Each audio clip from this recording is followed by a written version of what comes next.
All right, so let's get into the 4-year cycle. So the 4-year cycle is a very, very interesting topic and I guess sort of concept, which is sort of a way to explain market cycles. And in crypto, the market cycle tends to be, what we call the 4-year cycle. That's that's the time frame basically that a full market cycle takes to play out. Now, if you want to learn a lot about market cycles, my recommendation to you is to watch Bob Lucas's content. Okay, this guy is, I don't know if he's the creator of the 4-year cycle, but at least he is the guy that talks about it the most, and he has successfully used the 4-year cycle to basically buy the bottom and sell the top from ever since I started following him in like 2018, 4 years ago, 2019, up until now. You can see a video he put out 12 months ago. Where is it? The birth of a new cycle was 12 months ago. It's December, so December 2022, and that was at the bottom. A new cycle is born, the new 4-year cycle at the bottom of the market. So this guy is, if you want to learn a lot of depth about the 4-year cycle, I think you should watch this guy's videos. He understands it way, way better than me. But I figured I'd give you a bit of a basic overview in this course so that you understand the basics. So yeah, as I said, the 4-year cycle, it's a term that represents the repeating trend of Bitcoin to experience an entire market cycle, bull-bear market, within a 4-year time frame. And I want to show you something really interesting here. A lot of you probably haven't seen. If you look at the time from the bottom of the bear market to the top of the bull market for the last 2 4-year cycles, it was 165 days. So 165 days, let's move this out of the way, 165 days. Okay, so and that's exact to the day. So the bull market was the exact same amount of days. Now, what's also funny is from the exact top, the day of the top to the day of the bottom, it was 365 days. So it was exactly 1 year of downtrend. And the same thing happened now. It was exactly 1 year of downtrend. So we talk about a 4-year cycle. Well, it's actually like exactly, I don't know if it's exactly 4 years, but it's roughly the same time frame every 4 years that we have this. Now, the actual price action within the 4-year time frame varies. So what happens is that people recognize fractals from the past, and they use these fractals to try to guess what's going to happen. So let's get rid of some of the mess on the chart here, and I'll show you an example. Actually, let's do this. So an example is back in 2015, we had this accumulation period, right? Where price went like this. And then we had the same thing begin to happen in 2019, right? We had the accumulation range. Now, people thought it was going to do this and then go up like 2015, but it only did this. It went down, up, and then boom. So what happened was a lot of people shorted here expecting it to be this part, but it was wrong because the market fucks over the most amount of people, and when people try to price things in, price tends to do the opposite. So we had a huge short squeeze. This entire rally was just a big short squeeze. So what I use this as an example to explain is that during the 4-year cycle, the actual, playing out of the cycle tends to be very different, right? You can't use the exact specifics of the past cycles to determine the next ones, but you can use it as a time, and you can use it in relation to the time that things tend to play out. So the timing of how long a bull market lasts for, the timing of how long a bear market takes to play out.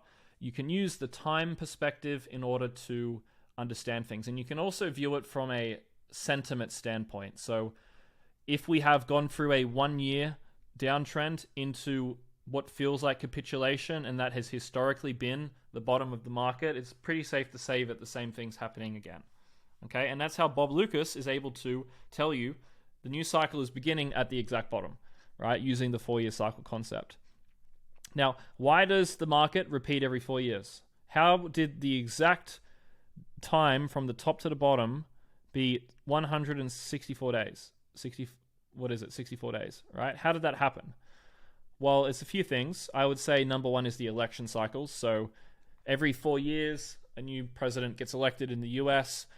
if the president wants to stay in charge, they want the economy to be good going into their election, because if everything's going up and booming, people are happy, they're more likely to vote the current party to stay in because they've clearly done a good job. And the second point would be the market psychology. So this is probably the main reason. People in markets learn a lesson, but by the time you've learned a lesson, you've learned it at the wrong time. I think I covered this in one of the courses here, but one of the mindset topics. But basically, the lesson of taking profit is learnt at the top.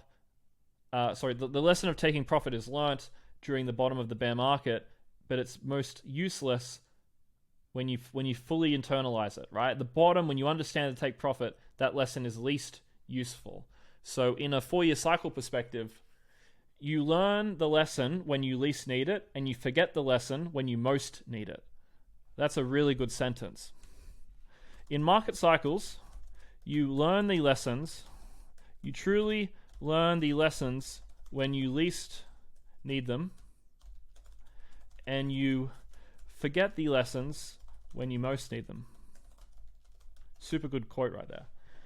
So basically, it takes 3 to 4 years for you to experience memory decay of the lesson that you learnt, and it's that 3 to 4 years later where you make that same mistake again because you forgot, right? This is why I've seen people who buy the top every single time, repeated every single cycle. They fuck up every market cycle. It's because they went away during the bear market every single time, and they come back during the bull market and make the same mistakes again. They never learn. And they keep forgetting, I shouldn't have done that. But then they forget 4 years later because they're a different person, right? And then the same shit happens. A market cycle can't happen in a year. People remember things too easily over the course of the past year to be able to make that same mistake again. It takes 3 to 4 years for you to forget that lesson. Now, we also have the Bitcoin halvening, which helps as well. So every 4 years, we have a huge catalyst for Bitcoin, which kicks off a bull run almost, I guess you could say. This is what's historically happened, but I don't know if it's super relevant today. Now, you can use the market cycle of the 4-year cycle to navigate markets and successfully buy near the bottom and sell near the top. There is, however, no guarantee the 4-year cycle continues as is, as markets do tend to price in events that enough people recognize in advance. So what can happen is people go, oh wow, this looks like 2016. We're going to have 1 year of bull market, but maybe we have the ETF, the halvening, all this stuff, which creates what's called a left translated cycle, right? Meaning that the market cycle occurs in a parabola in a much shorter time frame. So let's see if I can... that's not a good... Let's see if I can find the parabola.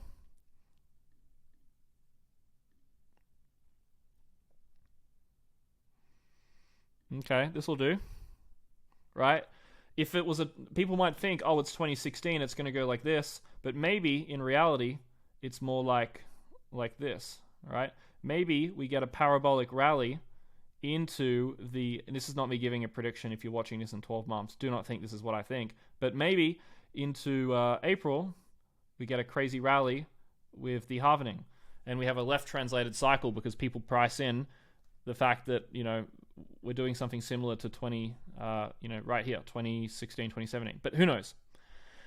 Now, a Bitcoin ETF could break the 4-year cycle as well, potentially, because Bitcoin has these big booms and big crashes, a large degree because of the fact that it's a separate ecosystem, and money tends to come in all at once and then not come in for most of the time.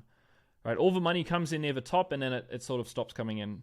Because people, there's big China bans on crypto and exchanges stop working and all this sort of stuff. But when a Bitcoin ETF comes out, it could potentially break or affect the 4-year cycle because Bitcoin now has access to the perma-bid, consistent, super cycle money machine that is the US financial system, right?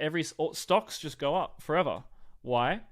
Well, it's because they print money all the time, and that money, when it's printed, right, if I draw like a money printer, it goes straight into, maybe not straight into, but it makes its way into the stock market. So, there's like this passive wall of money that just perpetually makes the price go up, and it can never go down past this wall outside of a major economic collapse because of just the passive bid.